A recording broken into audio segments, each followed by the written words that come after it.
राम हरे राम जय जय राम हरे राम जय जय राम हरे राम जय राम जय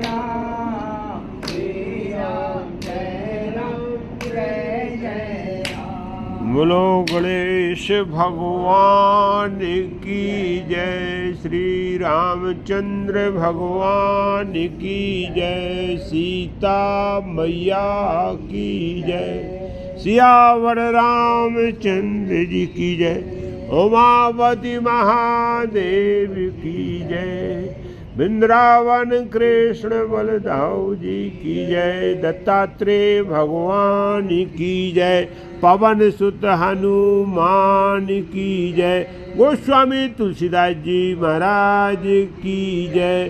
बोलो सब संतन की जय। जय सीताराम। हर हर महादेव। गजाननं भूतगणाधिसेवितं कपित्थजम्बो फलचारुभक्षणम् उमासुतं शोकविनाशकारिकं नमामि विघ्नेश्वरपादपङ्कजं, नमामि विघ्नेश्वरपादपङ्कजम्। नीलाम्बुजश्यामलकोमलाङ्गं सीता समारोपितभागं,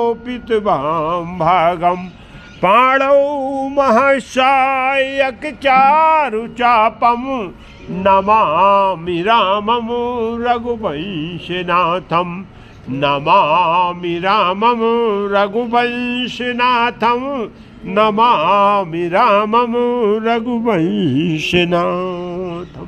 सरस्वती महाभागे देवी कमललोचने, विद्यारूपे विशालाक्षी विद्यां देहि नमोस्तुते, विद्यां देहि नमोस्तुते, विद्यां देहि नमोस्तुते। श्री गणेशाय नमः।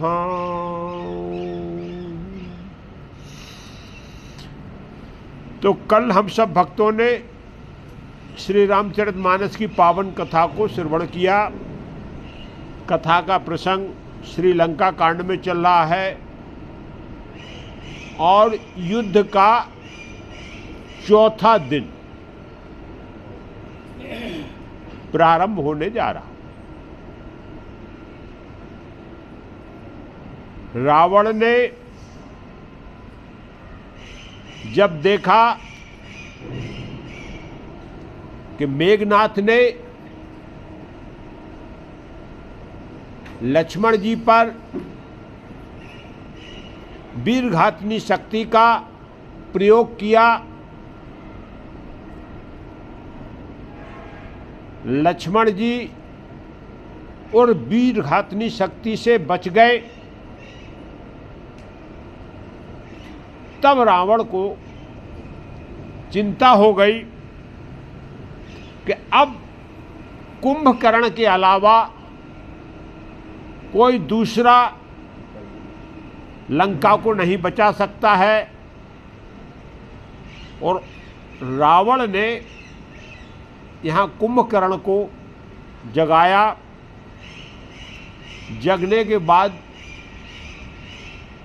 कुंभकर्ण ने रावण से पूछा कि भाई असमय मेरे को क्यों जगाया है, ऐसा लंका पे क्या आफत हो गई, आखिरकार जिसको आपके होते हुए कुंभकर्ण की जरूरत कैसे लग गई।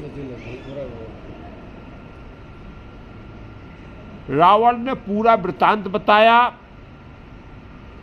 कि बोले राम और लक्ष्मण ने लंका पर चढ़ाई कर दी है, लंका की आधे से ज्यादा सेना मारी जा चुकी है और उनका सामना करने के लिए अब हम सब के पास केवल आपका सहारा है और आप ही राम और लक्ष्मण का सामना कर सकते हो, क्योंकि बहुत वीर और बलवान है। रावण ने बोला ऐसा नहीं, सामान्य नहीं है, बहुत और वीर और बलवान है। मैंने पूरा प्रयास कर लिया अपनी शक्ति से, और उसी शक्ति को प्रयोग करते हुए दुर्मुख मारा गया, देवांतक मारा गया, नारांतक मारा गया, अतकाय मारा गया, अकंपन मारा गया, महोदर मारा गया, आदि सब जो है रावण के जितना भी परिवार, पुत्र आदि सब जो है क्या किए हैं, ये राम लक्ष्मण ने मार दिए हैं, हनुमान ने मार दिए हैं। अरे बाप, तो यहाँ जब इस प्रकार की बात सुनी तो कल कथा यहाँ तक, कुंभकर्ण जग गया। जब उसने देखा तो उसने जो बात बोली, जो कल बोला था कि सुन दस कंधर बचन तब कुंभकर्ण कह बिलखाय, जगदम्मा हरियाणी अब सट चाहत कल्याण। कुंभकर्ण ने जैसे ही सीता हरण सुना और राम लखन से विद्रोह युद्ध की बात, वैसे ही वो बिलखा के बोला कि तुमने रावण बहुत बड़ी गलती कर दी है कि साक्षात जगदम्बा का हरण कर लिया। अब इस लंका का कल्याण नहीं हो सकता, क्योंकि आपने साक्षात भगवान से बैर मोल कर लिया। और जिसके भगवान जिसके विमुख हो जाते उसको कोई संसार में बचाने वाला नहीं। तू तो सीधा भगवान से विरोध कर रहा है, युद्ध कर रहा है। और जिनके पास हनुमान जी जैसे, अंगद जैसे वीर हैं, और उसके बाद भी तुमको रावण ज्ञान नहीं है, बहुत गलत किया। यदि ये घटना घटी थी उसके पहले बता दिया होता तो आज मैं कुछ कर सकता था, लेकिन अब मैं कुछ नहीं कर सकता हूं, क्योंकि जो नारद ने बात बताई थी वो मेरे को ध्यान में आ गई है। इस प्रकार से, और यहाँ क्या बोला है, कीन हो प्रभु क्रोध तहि देवक, शिव बिरंच सुर जाके सेवक, नारद मुनि मोह ज्ञान जो कहा, कहे तू तो है समय निर्वाहा। बोले जिस ईश्वर से जो साक्षात देवों का देव है, और उसके से आपने क्या कर लिया, विरोध कर लिया। उससे तुम युद्ध कर रहे, जिसको ब्रह्मा शंकर जिसको सेवते हैं, जिसका चिंतन करते हैं सब देवता, सुर नर मुनि सब जो जिनकी शरण में पड़े हुए हैं। रावण तुम उनसे जो है युद्ध।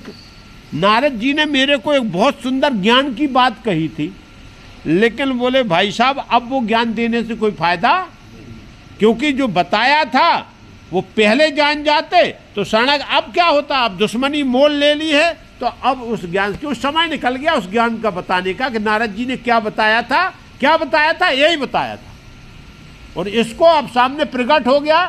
तो यहाँ जो है कुंभकर्ण को ज्ञात हो गया और बोला भाई अब तो राक्षसों का अंतिम समय आ गया, क्योंकि नारद जी ने एक बात जो बताई थी वो सामने मेरे प्रकट हो गई, और कोई घटना घटित होने वाली वो प्रकट हो जाए तो फिर आप क्या कर सकते, अब उसका सामना ही करना। तो क्या बोला, अब भरी अंक भेंट मोह भाई, लोचन सुफल करो में जाई, श्यामल गात सरयू रोह लोचन, देखूं जाय ताप तृप मोचन।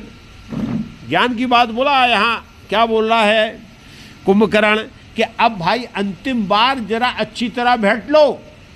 अब ये भाई से दोबारा तुम्हारी भेंट नहीं होने वाली है, क्योंकि आपसे तो भेंट लें, उसके बाद जाके मेरे को अपने जो नेत्र हैं वो भगवान प्रभु श्री राम का जो श्याम वर्ण शरीर के हैं, जो जिनके आंखें जो है कमल के समान हैं, उनका मैं एक बार दर्शन कर लूं, जिससे मेरी आंखें तृप्त हो जाएं। और यही जो है मानव तन का सबसे बड़ा लक्ष्य होता। बोले बस अंतिम गति में अब भगवान का मैं दर्शन करूंगा, मेरी आंखें तृप्त हो जाएंगी, देखो जाएगी कौन है वो। तीनों प्रकार का इस संसार का ताप का हरण करने वाले ऐसे प्रभु श्री राम हैं। लेकिन आपने अब बोल दिया तो उनकी शरण में मेरे को जाना पड़ेगा, लेकिन जाऊंगा ललकारते हुए जाऊंगा, भाई का पक्ष रखूंगा और उसके बाद परम गति को प्राप्त करूंगा। तो इसलिए रावण अब एक काम करो, अच्छी तरह भेंट लो, क्योंकि दोबारा भेंट हुई या ना हुई, क्योंकि भगवान से अब हम जो है क्या शरणागति करने नहीं जा रहे, उनसे युद्ध करने जा रहे। अब युद्ध करने जा रहे तो अब तो भगवान के ऊपर है, माफ करते हैं या जो है गति प्रदान करते हैं। इस प्रकार से कुंभकर्ण ने बड़ा ज्ञान में बात बोला। यहाँ रावण जो है बोला, अरे ये तो साधु बना जा रहा, अरे ये साधु बना जा रहा, मैं इसको याद की ज्ञान की बात कर रहा हूँ, ये वीर रस छोड़ के शरणागति भक्ति में डूबा जा रहा, भक्ति रस में डूब गया है, भगवान की चर्चा कर रहा है। बोले काय का भगवान, अरे शत्रु कोई भगवान होता है क्या? और क्या बोला, राम रूप गुण सुमरत मगन भयो छन एक, रावण मांगे कोट घट मद और महेश अनेक। रावण बोला ऐसे काम नहीं चलेगा। जो साथ में बैठे थे बोले क्या कर रहा है, ये तो राम के रूप के गुणगान कर रहा है, सुमरन कर रहा है भगवान का। और एक क्षण कुंभकर्ण एक बार भगवान का ध्यान करके एकदम मस्त हो गया, मतलब ध्यान में मग्न हो गया। और इधर रावण ने बोला, बोले ऐसे काम नहीं चलता है, ये राक्षस हैं, जब तक इनको राक्षस वृत्ति में नहीं लाया जाएगा तब तक ये अपना काम नहीं करने वाले हैं। तुरंत बोले क्या करो, मदरा के घट इकट्ठे करके लाओ और भैंसे के भैंसे काट के लेके आओ, पहले मदरा पान कराओ फिर उसको मांस खिलाओ, जिससे वो जो है राक्षस वृत्ति में, यही भोजन है। जब तक पवित्र शुद्ध आत्मा ये सो के जगह 6 महीने में पेट खाली है, शुद्ध और पवित्र हो गया है। क्योंकि जैसा आप भाई जैसा खाएं अन्न वैसा बने मन, मन आपका कैसा होता है वैसे ही बन जाएगा। तो यहाँ जो है कुंभकर्ण के लिए तुरंत व्यवस्था की गई और रावण ने अनेकों अनेक घट बुला के उसको मदरा पिलाई और उसके बाद में नाना भैंसे काटे गए, भैंसों का आहार करते हुए अब जो है कुंभकर्ण बोला बस भाई अब बहुत हो गया, और अब वो मदमस्त हो गया। अब वो ज्ञान जो उसका था वो छूमंत्र, बोले अब तो क्या करना है, युद्ध करना है। और कुंभकर्ण बोला जब मदमस्त हो जाता है, जब मदरा जो है सर पे नाचने लगती है, यहाँ कुंभकर्ण के भी सर पे जब मदरा नाचने लगी, सीधा खड़ा हुआ और बिगर सेना के और बोला कहाँ राम लक्ष्मण है बताओ।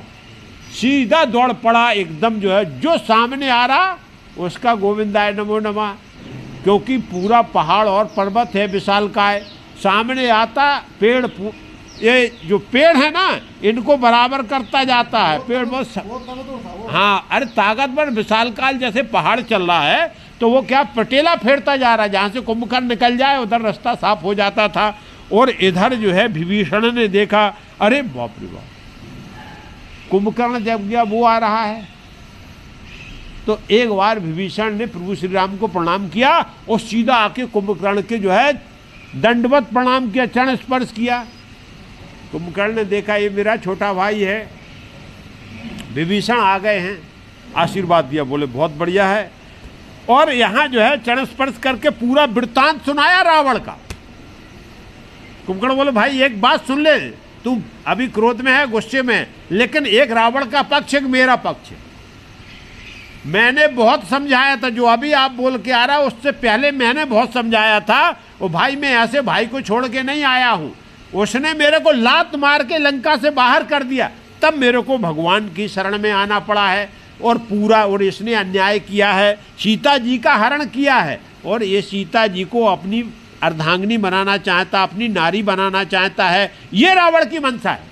और ये भाई साहब धर्म को छोड़ चुका है सिवाय अधर्म के, और दूसरा काम नहीं कर रहा। आप तो सो रहे थे, मैं तो इसको झेलते झेलते परेशान हो गया, आज भी इसकी ज्ञान बुद्धि का हरण हो चुका है। ये किसी प्रकार से जो है सिवाय अधर्म के दूसरा कर्म नहीं कर रहा।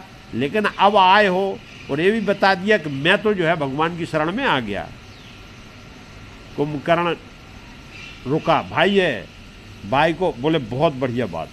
कुंभकर्ण ने बोला बहुत बढ़िया बात, बहुत अच्छा किया तुमने, कम से कम राक्षसों में एक तो समझदार निकला। और क्या बोला कुंभकर्ण ने, देखो, धन्य धन्य ते धन्य विभीषण, भयो तात निश्चर कुलभूषण, बंधु वंश तह कीन उजागर, भजो राम शोभा सुख सागर। और यहाँ कुंभकर्ण बोला भाई आपका जीवन धन्य हो गया, विभीषण आप धन्य हैं, जो इस संसार को त्याग के, इस राक्षसों को त्याग के, और तुमने क्या कर लिया है, भगवान की शरण में आ गए, आप राक्षसों के कुलभूषण हो गए। अब केवल नाम की आपकी ध्वजा पताका इस लंका में फहराने वाली है। क्योंकि कुंभकर्ण जानता है कि सब मारे जाएंगे, लेकिन लंका पे भगवान पैर नहीं रखने वाले राक्षसों की संपत्ति पे। बोले कुलभूषण आप ही बनने वाले हो, आपकी ध्वजा पताका फहराएगी। बहुत बढ़िया किया कि आपने जो है राक्षस वंश का नाम उजागर कर दिया कि एक विभीषण था जिसने ज्ञान और विवेक का इस्तेमाल करते हुए कुलभूषण, अरे जो कुल की मर्यादा रखने वाला, हाँ कुलभूषण मतलब जो हार है, हाँ कुल को मतलब जो गहना है, कुल का गहना है। भूषण माने होते गहना, वो कुल माने वंश का गहना, अर्थात सबसे सर्वप्रिय, कुल को की जो है परंपरा को उजागर करने वाला, उसको कुलभूषण बोलते। तो इस प्रकार से बोले विभीषण अब आपने बस, और क्या है, तुम्हारा जन्म धन्य है। अब प्रभु श्री राम को आप भजो जो शोभा के सुख सागर हैं, जिनके शरण में आ जाने के बाद संसार में सुख के अलावा दूसरी कोई चीज प्राप्त है। ऐसा जो है क्या बोला, कुंभकर्ण ने विभीषण को धन्यवाद दिया कि, और विभीषण का ये शरणागति को कुंभकर्ण ने स्वीकारोक्ति दी। बोले सही काम किया तुमने भाई, यदि गलत रास्ते पे जा रहा है, यदि भाई अधर्म पे, तो भले सगा भाई हो लेकिन उसको लात मार दो, कोई जरूरत नहीं, क्योंकि तुमको अधर्म क्यों करना। हर को अपने अपने कर्म का जो है फल परिणाम भोगना पड़ेगा।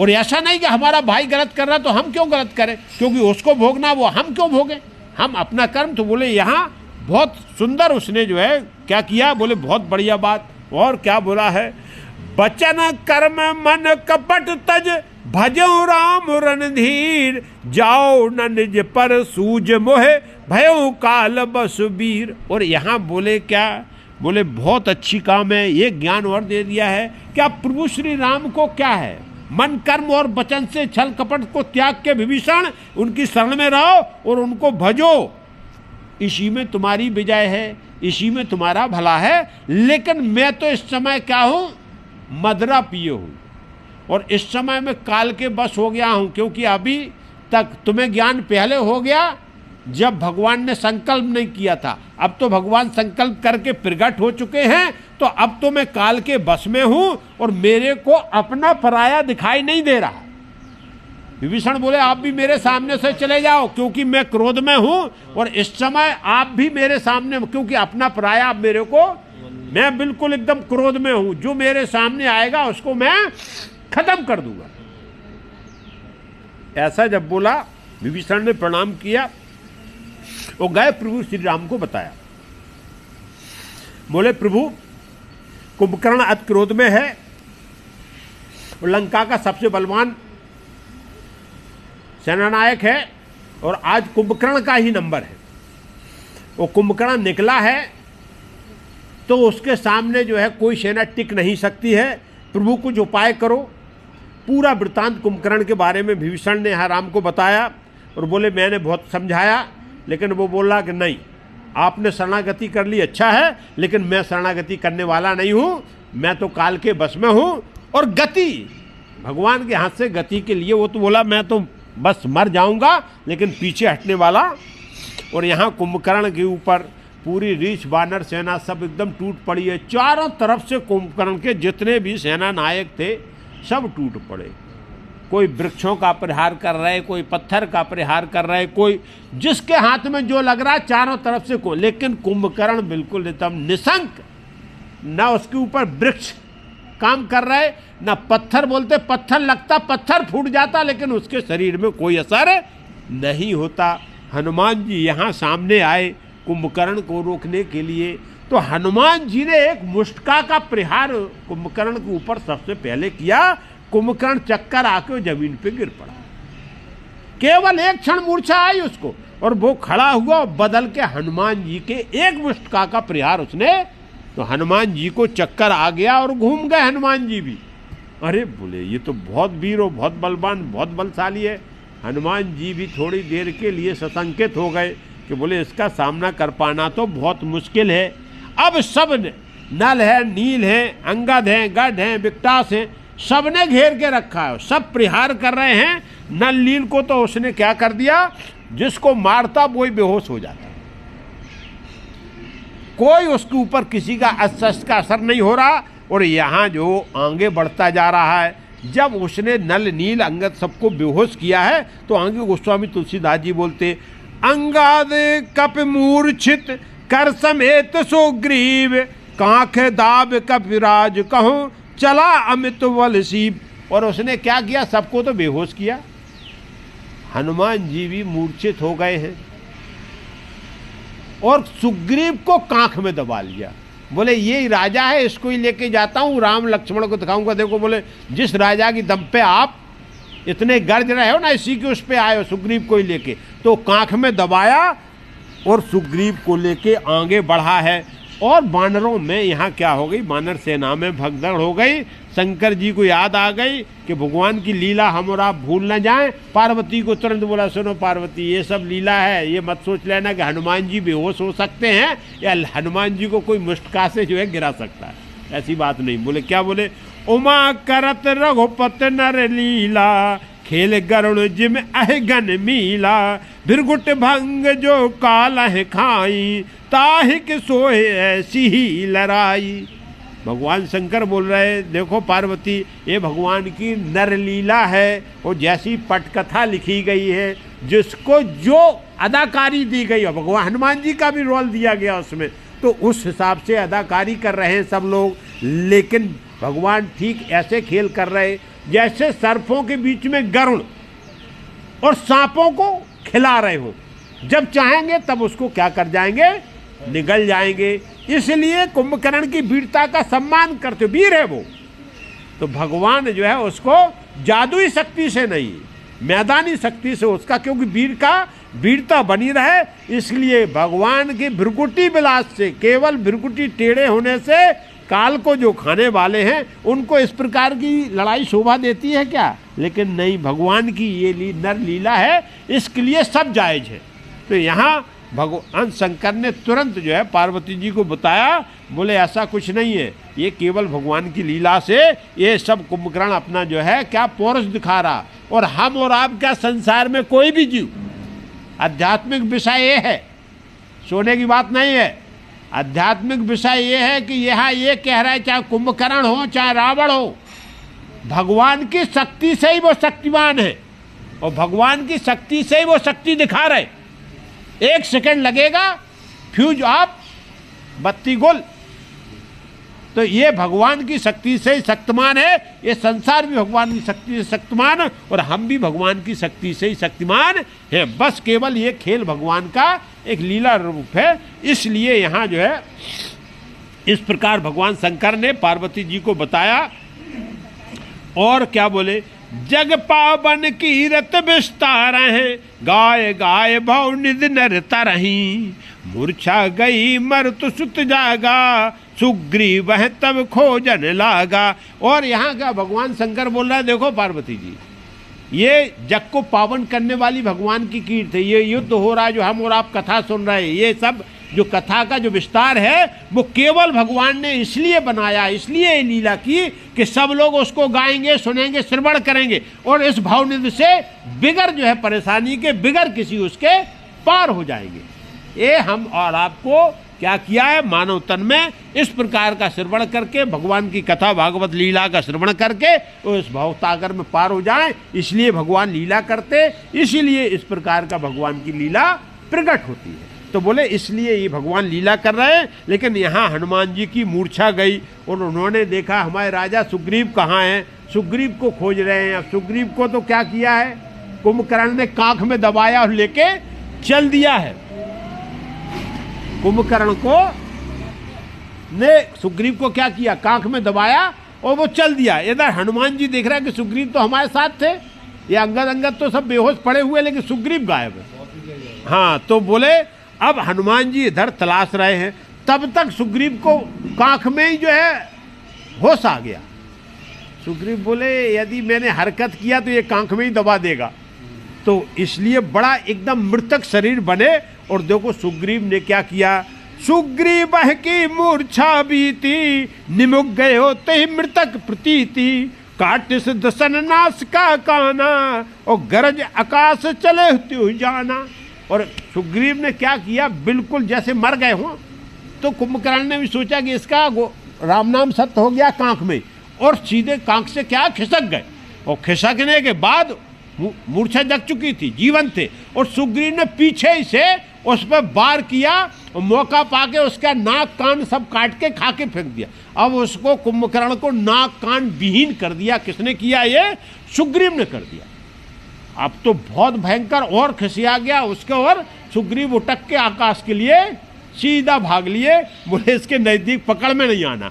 अब नाक कान विहीन, और इसके बाद वैसे ही बहुत भयंकर, और उसके बाद नाक कान विहीन हो जाए तो कितना भयंकर। अब उसको और क्रोध आ गया, और क्रोध आने के बाद में उसने क्या किया, सुग्रीव भगने लगे, उस पकड़ के खींचा, वो एक बार सुग्रीव को फिर से जमीन पे पटक दिया है इस प्रकार से। लेकिन जैसे ही पटका है वो सुग्रीव एकदम वहां से रफू चक्कर हो गए, बोले अब इसके सामने आना नहीं है, नहीं ये अब की बार तो पटका था लेकिन अब की बार ये मेरे को मार देगा। और इस प्रकार से वहां से छूटकर सुग्रीव राम जी के पास रुके सीधे जा, भगवान राम के पास, बोले बचाओ बचाओ, ये कुंभकर्ण मारे डाल रहा है। और इधर कुंभकर्ण जो है नाक कान कटने से बहुत भयंकर होकर और बानरों पे टूट पड़ा, जैसे जो है पहाड़ भूकंप आ जाए तो पूरा पहाड़ गिरता है, ऐसे ही कुंभकर्ण बानरों को क्या कर रहा, पटेला देता जा रहा है। एक तरफ से जो भी बानर मिल रहे हैं उन सबको क्या करता है, वो खाता है, फेंकता है, जैसे भी जो मिलता है उनको उस प्रकार से मार रहा है। और यहाँ क्या बोल रहे हैं, जय जय जय रघुवंश मन धाये कपतहु, एक ही बार तास पर छाणेउ गिर तरजू। और एक बार फिर से जो है पूरी बानर सेना टूट पड़ी है कुंभकर्ण पे, एक साथ टूटे, हाहाकार करके नाना प्रकार की आवाजें करते। और क्या किया, कुंभकर्ण के मुंह में धस जा रहे, एक साथ कई बानर मुंह में धसते हैं, कोई नाक से निकल आ रहा, कोई कान से निकल आ रहा। कितने बड़े नाक कान थे उसके कि इस प्रकार से, लेकिन कुंभकर्ण जो है मुंह में लेता है, कोई कान से भाग आ रहा, कोई नाक से भाग आ रहा। इस प्रकार से बानरों की सेना कुंभकर्ण ने पूरा जैसे पहाड़ का खोए खोल दिया गया हो, और उसमें उधर से सेना आ रही हो, वो सब ऐसी घुसती जा रही। कुंभकर्ण का आदि अंत नहीं दिखाई दे रहा, केवल मुंह खुला दिखाई दे रहा। तो राम की सेना उसमें घुस रही है, तो जिसको जहां से जगह मिल रही वहां से कुंभकर्ण के अंग से बाहर निकल के आ जा रहे, लेकिन अंदर कोई नहीं रुक रहा। इस प्रकार से कुंभकर्ण ने बहुत भयंकर यहाँ क्या किया, युद्ध किया। रामा दल में कुंभकर्ण का किसी ने सामना नहीं कर पाया। गोस्वामी तुलसीदास जी लिखते हैं, वाल्मीकि रामायण में तो बहुत विस्तार से युद्ध का वर्णन है, एक एक चीज का वर्णन है, कौन सा अस्त्र चलाया गया, कौन सा शस्त्र चलाया गया, किसने किसको मारा, किसने किसके ऊपर कौन सा अस्त्र मारा, किसका अस्त्र कितना, वो एक एक चीज का जैसे देख के यहाँ गोस्वामी तुलसीदास जी ने संक्षेप में लिया है। उसी बोल, कुंभकर्ण कपि फौज बिडारी, सुनधाए रजनी चरधारी, देखी राम बिकल कटकाई, रिप अनीक नाना विधि आई। और यहाँ भगवान राम ने एक बार देखा कि कुंभकर्ण ने पूरी सेना को तहस नहस कर दिया है और सीधा चला आ रहा है किधर, प्रभु श्री राम और लखन की तरफ को। तो भगवान राम ने बोला, अरे तो अब नजदीक आ गया है, अब इसका कुछ सुधार करना चाहिए। तो यहाँ राम ने सबको बोला, बोले भाई तुम अपनी सेना को संभालो, अब कुंभकर्ण का सामना मैं करता हूँ, अब मेरे को कुंभकर्ण के सामने जाना पड़ेगा, हमारे सामने के बगैर कुंभकर्ण का खेल अब समाप्त करना है। भगवान बोले बहुत खिला दिया, इसकी वीरता का जो गुणगान होना चाहिए वो हो चुका है। अब भगवान सामने आए हैं, तो यहाँ प्रभु श्री राम ने सामने आके, और भगवान के तर्कस से एक बाण संकल्प के हिसाब से लाखों के रूप में बढ़ता है। और भगवान ने जब बाण छोड़ना चालू किया तो पूरे जो है जितने भी राक्षस थे सब तहस नहस हो गए, छत हो गए, क्योंकि भगवान का जो सारंग धनुष है वो अमोघ है, और जिस पे एक बार बाण चढ़ गया तो बाण का काम यही है कि सबको गोविंदाय नमो नमः करके और सीधा तर्कस में आ जाना। इस प्रकार से भगवान ने यहाँ बहुत भयंकर क्रोध में आके और बहुत भयंकर युद्ध किया, पूरी जो है सेना को तहस नहस कर दिया, किसकी, जो राक्षसी सेना आ रही थी।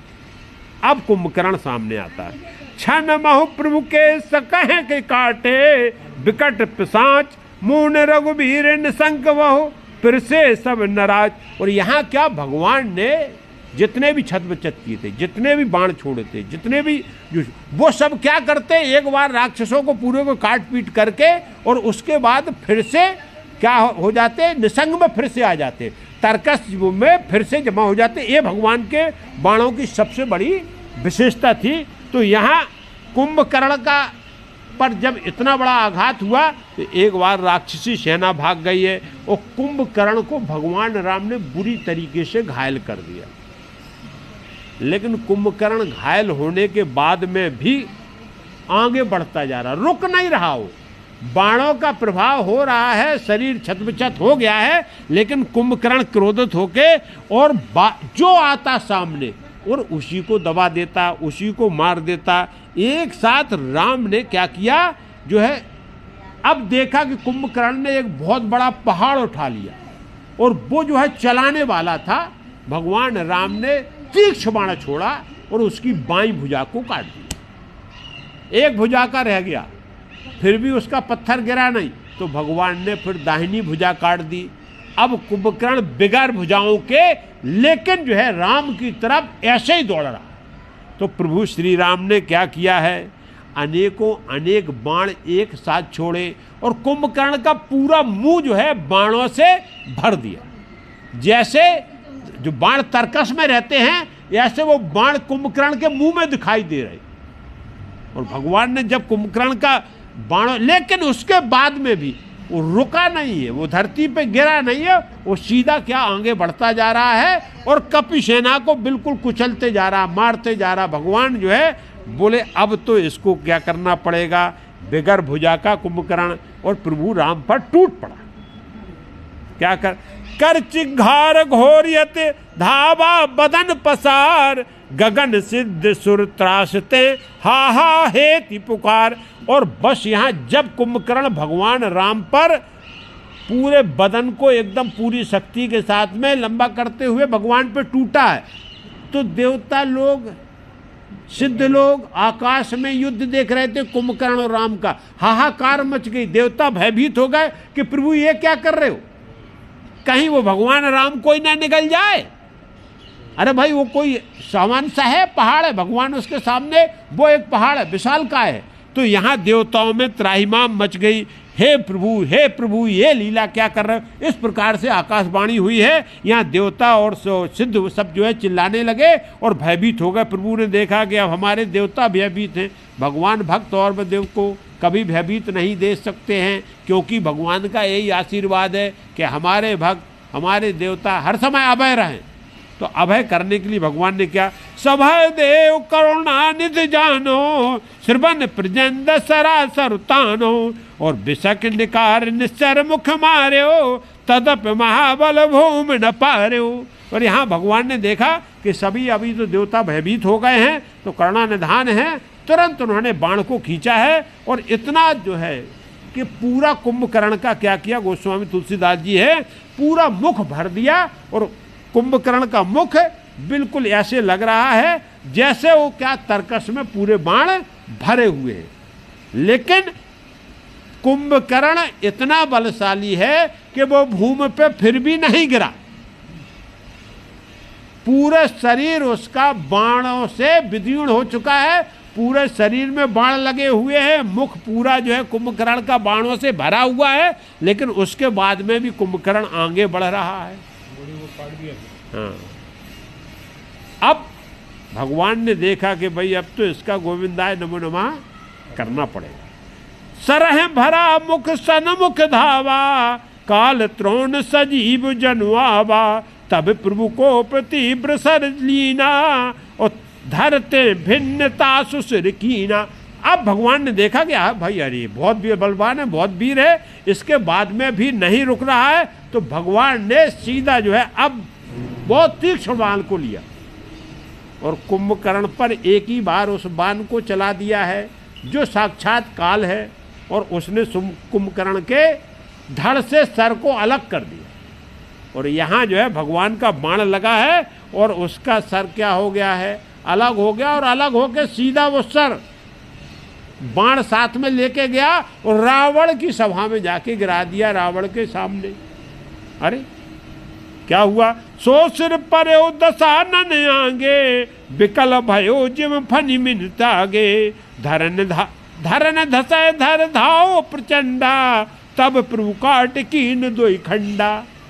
इधर तो क्या हुआ, सर चला गया उसका, तो रावण ने सर कुंभकर्ण का देखा तो गिर पड़ा मूर्छित आके। अरे बोले जैसे सांप की मणि कोई छीन लेता है, बोले ये तो इसका राम नाम सत्य हो गया, ये तो कुंभकर्ण का सर मेरे पास आ गया। लेकिन रुंड, कुंभकर्ण का रुंड जो है चल रहा और ज्यादा ताकत में आ रहा कि वो जब चल रहा तो धरती नीचे धस रही, और लेकिन भगवान की तरफ आगे बढ़ता जा रहा है। तो भगवान बोले अब इसको क्या करना पड़ेगा, और भगवान ने तीक्ष्ण बाण छोड़ा जिसके 2 खंड कर दिए, बीच से उसको हाँ खंड चीर दिया, हाँ सेंटर चीर दिया। वो चीरने के बाद जब वो गिरा है तो सैकड़ों जो है बानर और इनको लेके गिरा है, पहाड़ जैसा जैसे गिरता है सैकड़ों को लेके गिर गया है। अब जमीन पे पड़ गया, क्योंकि अब उसके सिर के 2 टुकड़े हो गए।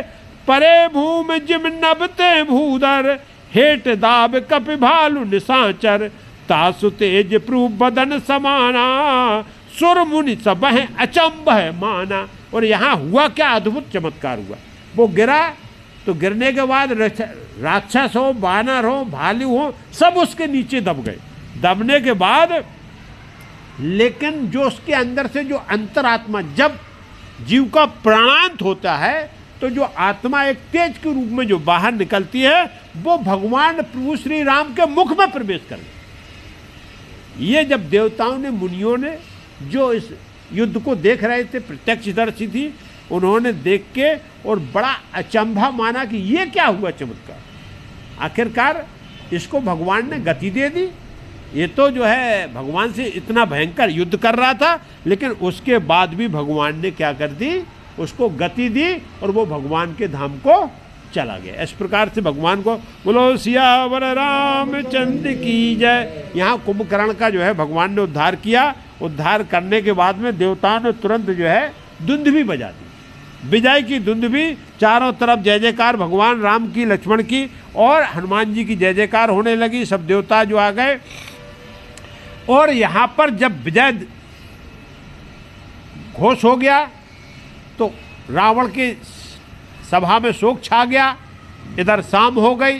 शाम होने के बाद क्या होता है, युद्ध जो है विराम हो गया। विराम होने के रावण के यहाँ चिंता है, शोक है कि अब किया जाए। जब कुंभकर्ण को मार दिया तो अब तो कोई सामना करने वाला नहीं, लेकिन अब क्या है, वीर है, युद्ध छिड़ गया है, तो अब जो उसका परिणाम 2 ही होता है युद्ध का, या तो विजय और नहीं भी पराजय। अब तो कोई शरणागति होती नहीं। तो रावण ने उधर प्लान बनाया, इधर नारद जी आ गए और नारद जी ने प्रभु की जय जयकार किया और प्रभु के दर्शन किए, भगवान के वीर रस के दर्शन किए। यहाँ वाल्मीकि जी ने भगवान का बहुत सुंदर रूप का वर्णन किया है, वो कि भगवान के चेहरे पर जो है पसीने की बूंदें हैं, और उस पसीनों की बूंदों के साथ खून जो मारा है ना, तो खून आके जो है वो भगवान के ऊपर इस पूरे शरीर पे छिटका हुआ। तो वो बोले शोभायमान हो रहा, वीर रस भगवान का जो वीर स्वरूप दिखाया गया, क्योंकि भगवान को कभी आज तक क्रोध आता नहीं। ये अद्भुत है, ये अलौकिक है, क्योंकि ये स्वरूप, ये लीला जो है जल्दी देखने को मिलती। जो राम ने जो लीला दिखाई है प्रभु ने, वो भगवान की लीला देखने को क्योंकि नर लीला कर रहा है, तो नर लीला के हिसाब से युद्ध में जिस प्रकार से 2 राजाओं महाराजाओं का युद्ध होता है, उस प्रकार से भगवान ने यहाँ युद्ध किया। और भगवान का एक बार स्वरूप की जय जयकार करते हुए नारद जी बोले, प्रभु अब लीला बहुत हो गई है, युद्ध बहुत हो गए हैं, देवता भयभीत हैं, ऋषि मुनि भयभीत हैं, और इस पूरे युद्ध की जो आपका, बोले अब जल्दी करो, रावण को मार दो, इसलिए सबको सुख शांति मिल जाए। अब प्रभु ज़्यादा खून खराबा मत करो, आपकी ये लीला मेरे से देखी नहीं जा रही। नारद जी ऊपर से जय जयकार भगवान का करते हैं। हाँ, भगवान को बोलते कि प्रभु बस बहुत हो गई लीला, अब तो आप रावण का जो है एक बार जल्दी से जल्दी राम नाम सत्य करो। और प्रभु के इस स्वरूप का 1000 फन वाले शेषनाग जी भी इतनी जो दिखाई दे रहा वीर रसपूर्ण स्वरूप है, इसका वर्णन नहीं किया जा सकता। बहुत वीर रस बोलने वाले हो गए, लेकिन भगवान के स्वरूप के वीर रस का वर्णन जो है गोस्वामी तुलसीदास जी बोलते हैं कि कलम अखत है, इसमें भगवान के स्वरूप को हम नहीं लिख सकते, लेकिन हाँ भगवान वीर रस में भी अद्भुत जो है सुंदर दिखाई दे रहे हैं। बस इतनी बात हम और आप समझ लें। निश्चर अधम मलाकर ताह दीन निज धाम, गिर जाते नर मंदमति जे न भजे श्री राम। भगवान शंकर बोले देखो पार्वती जी, मैंने कितनी सुंदर कथा सुनाई, ऐसा कोई करुणा निधान होगा? बोले मैं अभी ऐसा नहीं हूं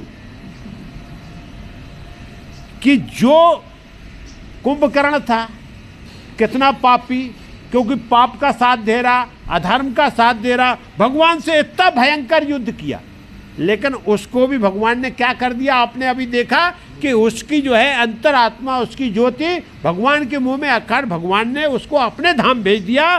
तो ये मनुष्य जिसको भगवान ने नर्तन दिया, यदि फिर भी ये राम को नहीं भजे तो इससे बड़ा मंदमती कौन हो सकता? साक्षात भगवान की लीला प्रकट है कि वो अपने शत्रु को भी शरणागति दे रहा है, उसको मोक्ष प्रदान कर रहे हैं, और हम मानव होके भगवान से विमुख हैं। तो बोले ये जीवन व्यर्थ है, इसलिए पार्वती हम और आप मंदमती हैं, अर्थात हमको हर समय भगवान का चिंतन करना, क्योंकि ये मानव तन बड़े बड़े ही हमारे भगवान की कृपा से मिलता, ये हमारे उपकार से, हमारे कर्म से। ये केवल भगवान की जब कृपा होती तब आपको हाँ मानव तन देते हैं। क्यों? जो प्रायश्चित करके प्रारब्ध आप तैयार कर लो। मानव तन का एक ही है कि आप जो किए हो उसका प्रायश्चित कर लो और अगला प्रारब्ध बना लो, जिससे हम जो है मानव से अधोगति में न जाना पड़े, और किसी योनि में ये शक्ति और सामर्थ्य, क्योंकि वो प्रकृति के स्वभाव के बंधन से उनको कर्म करना पड़ता। लेकिन मानव अपना स्वभाव, अपना व्यवहार, अपना धर्म, अपना कर्म सब कुछ बदल सकता है, चयन कर सकता है, वो इस बात के लिए स्वतंत्र है। संसार में कोई ऐसा नहीं है जो मानव को भगवान का नाम लेने से रोक सके। बोले कैसे? अरे आप उसको बंधन में डाल दो, आप उसको, लेकिन अंतरात्मा से यदि हमें भगवान का ध्यान करना, तो कोई संसार में ऐसी शक्ति है जो हमको ध्यान करने से रोक सके? मेरे मन में भगवान राम चल रहे हैं तो मन पे तो किसी का ताकत नहीं है, और इतना अलौकिक शक्ति दिया भगवान ने। तो उसके बाद में भी हम क्या करते हैं कि वो नहीं करते हैं। तो यहाँ भगवान शंकर वही अलौकिक ज्ञान दे रहे हैं कि पार्वती जी फिर तो हम बहुत बड़े दुर्भाग्यशाली हैं कि मानव तन पड़ के और हमने अपना जीवन व्यर्थ गंवा दिया। क्योंकि अभी भी हम जाग जाएं तो बहुत बड़ी बात है। चौथा दिन अभी क्या हो गई? शाम हो गई, गणना हो गई, चौथा दिन हो गया सेना को। अब राम जी ने एक ही बार, सेना बहुत थके, तो आज बहुत भयंकर युद्ध हुआ, क्योंकि कुंभकर्ण ने सबको बहुत छकाया, और सवेरे से शुरू हुआ तो कोई आराम नहीं हुआ, सेना के अंदर कोई रेस्ट नहीं, पूरा शाम तक लगातार ये युद्ध चलता रहा। लेकिन भगवान ने एक बार कृपा दृष्टि पूरी अपनी सेना पे डाली है, सब फिर से उछलने कूदने लगे, जिसको जो घाव लगा था, जिसको जो चोट लगी थी, सब तंदुरुस्त होके फिर से ऊर्जा उनमें भर गई। जैसे फुकना की हवा निकाल दिया जाए और हवा भर दिया जाए तो फुकना फिर क्या होता है? उड़ने लगता है। ऐसे ही भगवान की शक्ति और सामर्थ्य पाके एक बार सेना फिर से जय जयकार करने लगी और भगवान की सेना तरोताजा हो गई। और यहाँ राक्षसी सेना का क्या हो रहा जाता है? विनाश होता जाता है। यही धर्म और अधर्म की परिभाषा है। क्या होता है? जब हम अधर्म के सहारे रहते तो धीरे धीरे धीरे धीरे विनाश होते होते घटते धरातल पे आते। जब हम धर्म में सहारे रहते तो धीरे धीरे हमारी उन्नति होती जाती। तो यहाँ राक्षसी सेना घटती जा रही है और देव सेना का कोई बाल भी बांका नहीं हो रहा, क्योंकि उसके साथ प्रभु हैं और इसके साथ संसार है। क्योंकि ये लोभ लालच मोह में पड़ा हुआ, भगवान जो है सुधार में पड़े हुए। तो बस इसीलिए युद्ध है, ये धर्म और अधर्म के बीच की लड़ाई है। तो धर्म का यही फल है कि धर्म का कुछ बिगड़ता नहीं है, और अधर्म धीरे धीरे क्या होता है? वो अधोगति को ले जाता है। तो यहाँ रावण की सेना पूरी घटती जा रही है, और रावण जो है यहाँ बहुत कुंभकर्ण के सर को छाती से लगा के विलाप कर रहा है, रो रहा कि भाई मैंने आपको भी गंवा दिया, अब तो मेरा कोई साथी नहीं, अब तो मेरे को कोई बचाने वाला नहीं है। और इस प्रकार से जब ज़्यादा विलाप किया तो एक बार मेघनाथ को फिर से वीर रस प्रकट हो गया। बोले पिताजी अभी तुम्हारा पुत्र जिंदा है, ये इंद्रजीत है, अभी भी इसके पास कई विद्याएं और कलाएं हैं, आप निश्चिंत हो जाइए, आप इस प्रकार का विलाप नहीं कीजिए। जब तक पिता का पुत्र जवान है तब तक पिता को विलाप करने की जरूरत नहीं। और ये तो पुत्र का धर्म है कि यदि हम जिंदा हैं तो पिता को दुख, तो पुत्र का जीवन व्यर्थ। और मेघनाथ बोला बिल्कुल आप चिंता मत कीजिए, ये मेघनाथ जिंदा है तब तक आपको चिंता करने की जरूरत है। एक बार मेघनाथ काल से भी लड़ने वाला है और कल आप मेरे को फिर से सेना नायक बनाओ और देखो मैं क्या करने वाला हूँ। कल मेरा फिर से एक बार इतिहास में याद किया जाएगा। हम जो है फिर से पूरे रामादल में एक बार ऐसा तहस नहस करेंगे कि एक बार फिर से लिखा जाएगा कि कोई मेघनाथ वीर पैदा हुआ था, पिताजी मैं आपका झंडा ऊंचा करके रहूंगा। इस प्रकार से रावण को नाना प्रकार से मेघनाथ ने सांत्वना दी और बोले कल मेरा युद्ध देखना। अब मेघनाथ तैयार हो गए हैं तो सुबह क्या मेघनाथ ते अवसर आयो, कहे बहु कथा पिता समझायो, देखऊं काल मोर मनसाई, अबो बहुत का करूं बड़ाई। बोले भाई पिता आ गए, पिताजी को समझाया, जो वृत्तांत बताया गोस्वामी तुलसीदास जी वही बोलते हैं कि आत्मविश्वास बढ़ा दिया। और पिता और पुत्र में यही है, क्योंकि पुत्र का साक्षात आत्मा पुत्र होता, पिता की साक्षात आत्मा पुत्र होता, और पुत्र है तब तक पिता की चिंता की जरूरत नहीं। और यहाँ वही बात उसने बोला। और आज कल आप मेरे को देखना, मैं एक बार काल से भी लड़ाई करने वाला हूँ, अभी आपने मेरी करतूत देखी नहीं, और करतूत मुंह से बखान करने से कोई फायदा नहीं। कल पिताजी आप युद्ध में देखना कि मैं क्या करने वाला हूँ। और इष्ट देव से बल रथ पायो, सो बल तात न तो दिखाओ। और बोले पिताजी अभी हमने जो इष्ट देव से अपने से जो वो पराम्भा की ये जो मेघनाथ है, ये माँ जगत जननी पराम्भा की जो है वो करता था स्तुति, और वो ही उसकी आराध्य है। और उसने क्या किया है, बोले जो रथ उन्होंने दिया है, जो मैंने प्राप्त किया है, उसका तो आपने अभी तक चमत्कार नहीं देखा। उस रथ अदृश्य रहता है और अदृश्य रथ से नाना प्रकार से हम युद्ध कर सकते हैं। तो कल हम जो है युद्ध करेंगे, इसके लिए आप बिल्कुल निश्चिंत हो जाइए। और यहाँ क्या बोला, मेघनाथ माया मत रथ चढ़ गयु आकाश, गरजेऊ अट्टहास कर भई कप कट कढ़े त्रास। और यहाँ क्या हुआ, बस सुबह हो गया दूसरे दिन के लिए। अब फिर से 5वें दिन का युद्ध, उसने ये किया था ना, 5वें दिन का युद्ध प्रारंभ होता है। और 5वें दिन के युद्ध में मेघनाथ एक बार जो है दिव्य रथ पे चढ़ा। वो दिव्य रथ पे चढ़ने के बाद और अब उसने अंतर ध्यान, मेघनाथ कहीं दिखाई नहीं दे रहा। को प्रसन्न किया था ना, देवी को प्रसन्न करके, वो बात की बात, अभी मर नहीं रहा वो। अभी तो ये नांग फांस में, अभी तो उसकी एक और बकाया है। तो इसके लिए उसने जो है मेघनाथ यहाँ प्रवेश किया। और प्रवेश करने के बाद में गरजता हुआ, अट्टहास करता हुआ और एकदम कटकटा के पूरे कपि सेना पर टूट पड़ा है। और यहाँ अदृश्य होकर मेघनाथ युद्ध कर रहा है। सबसे बड़ी समस्या कि अस्त्र कहाँ से आ रहा है, बाण कहाँ से आ रहा है, पत्थर कहाँ से आ रहा है, ये दिखाई नहीं देता। और मेघनाथ ने एक बार पूरे बानरों को फिर से क्या कर दिया, विकल कर दिया। हाहाकार मच गई, पूरा रामादल त्राहिमाम मचा है। और मेघनाथ सीधा गया प्रभु श्री राम और लखन जहां थे, अदृश्य है। और उसने क्या किया, नाग फांस का अनुसंधान किया। अब जब महामंत्र नाग फांस का अनुसंधान किया और उसने बाण छोड़े, तो यहां प्रभु श्री राम और लखन जी को और सब पूरी सेना में जो आगे जो उसके सामने थे, सबको क्या कर दिया, उस बाण को छोड़ने के बाद नाग फांस से एक बार सबको ग्रसित। भगवान ने क्या है, जो मंत्रों में शक्ति है, वो भगवान भी उस अपनी लीला में उनकी मान मर्यादा रखना चाहते। क्योंकि हम और आप ये नहीं कहेंगे भगवान वो काम नहीं किया, अरे जो ब्रह्मास्त्र है तो वो काम नहीं क्यों नहीं किया, तो भगवान यहाँ लीला में है, बोले सब काम करना चाहिए, तो वो शक्ति का आदर करते हुए यहाँ भगवान है, लखन है और सब पूरा सेना एक बार नांग फांस में मूर्छित होके, और यहाँ बस क्या होता उसी को गोस्वामी तुलसीदास जी बोले, ब्याल पास भय बस भय खरारी, सो बस अनंत एक अवकारी। यहाँ भगवान के बारे में बोला है कि नांग फांस में जो है कौन है, जो खरदूषण के शत्रु भगवान जो है, जो स्वबस है, जो किसी के उसमें नहीं है, जो अनंत है, जो एक है, जो अविकार है, लेकिन वो भी नांग फांस के बस में लीला बतौर उन्होंने नांग फांस के बस में होते। नट योग कपट चरित कर नाना, सदा स्वतंत्र एक भगवान। जैसे नट लीला करता है, नाना प्रकार की लीला दिखा रहे हैं, ऐसे भगवान ये केवल लीला कर रहे हैं, लीला दिखा रहे हैं। भगवान स्वतंत्र हैं, भगवान को कोई नहीं बांध सकता, क्योंकि परमपिता परमेश्वर एक हैं, उसके ऊपर कोई है नहीं।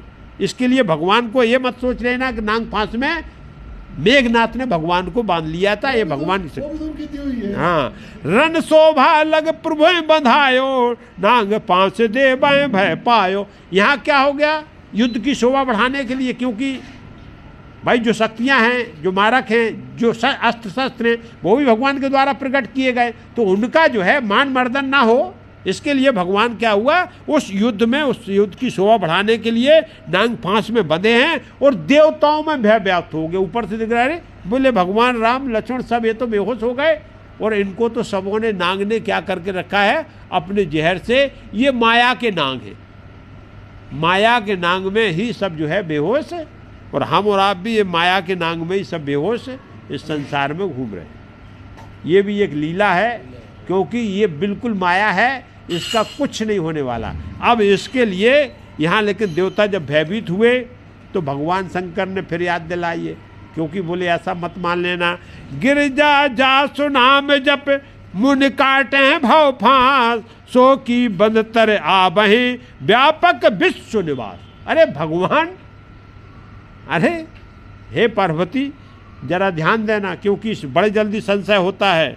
जिसके नाम जपने से, जिसके नाम लेने से संत मुनि भक्तों के भवपास कट जाता, ये भव सागर का बंधन जो कट जाता है, इससे बड़ा कोई बंधन नहीं है। जन्म मरण के बंधन से जो कट जाता, वो कहीं बंध सकते हैं, उनको कोई बांध सकता है। जो व्यापक हैं, पूरे जो है सब जगह व्याप्त हैं, और पूरे विश्व के वो क्या है, भगवान है। विश्व ही उनमें निवास करता है, विश्व निवास, जिसको विश्व रूप बोलते, विश्व निवास भगवान। तो बोले ये पार्वती, ये सब भगवान की लीला है, भगवान को कोई बांधने वाला नहीं है, लेकिन भगवान इस समय नांग फांस में लीला बतौर बंधे हुए हैं।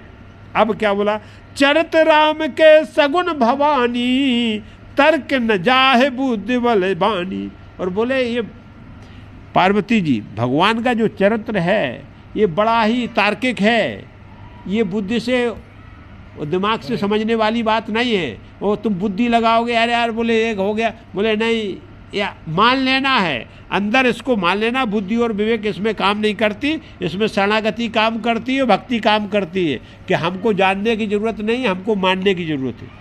यहाँ ये शंकर जी बोल रहे हैं, भवानी ये तार्किक नहीं है, इसको बुद्धि से नहीं जाना जा सकता, इसको शरणागति से और भक्ति से जाना जा सकता। भगवान के चरित्र को यदि जानना है, जो आपको लीला दिखाई देगी, आप संशय में पड़ जाओगे। अरे क्या भगवान थे, नांग फांस में बंध गए, तो ये जो है ये क्या, ये तार्किक बुद्धि है। लेकिन तार्किक बुद्धि से नहीं, भगवान को शरणागति और भगवान से जाना जाता। अस विचार जे तज्ञ विरागी, राम भजन तर्क सब त्यागी। और बोले जो भक्त लोग होते हैं, जो बैरागी हैं, जो त्यागी हैं, जो विरक्त हो चुके, वो ये सब तर्क वितर्क को एक तरफ रख देते, केवल एक ही चिंतन होता है उनका, सिवाय भगवान के इस संसार में कोई दूसरा नहीं है। संसार को त्याग के केवल भगवान को भजते हैं, तब कहीं भगवान की अद्भुत प्राप्ति। क्योंकि भगवान की जो लीलाएं हैं ये भक्तों को आनंद प्रदान करने के लिए हैं, भक्तों के मार्गदर्शन करने के लिए हैं, और भक्तों के संसार सागर में ये अपनी जीवन यात्रा को पूरा करने के लिए। इस प्रकार से यहाँ भगवान शंकर ने बोला। अब लेकिन यहाँ नांग फांस में पड़ गए, लेकिन ये जामवंत जी पर कोई माया काम नहीं करती थी। जामवंत जी एक ऐसे थे कि उनको वरदान था कि संसार की कोई माया, तो वो वरदान की भी लाज रखना है।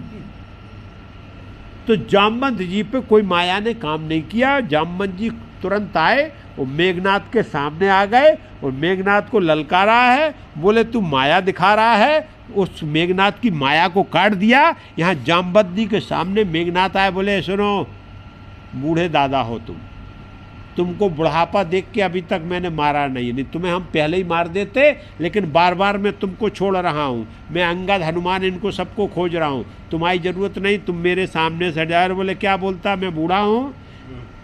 ललकार दिया मेघनाथ को, और ललकारा है तो मेघनाथ ने त्रिशूल जो है वो जामवंत जी के ऊपर फेंक दिया। जामवंत जी बहुत बलशाली हैं, सामान्य नहीं है।